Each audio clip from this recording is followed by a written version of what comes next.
άνθρωποι δειλοί φοβισμένοι, άντρες σιωπηλοί. Η αγάπη φυλακισμένη ψάχνει τα γιατί. Μια γυναίκα ξέρει κι απόψε πως θα θυμηθεί.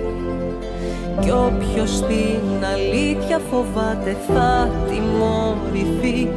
Γιατί με πόλεμος δεν με τρομάζει ο στρατός σας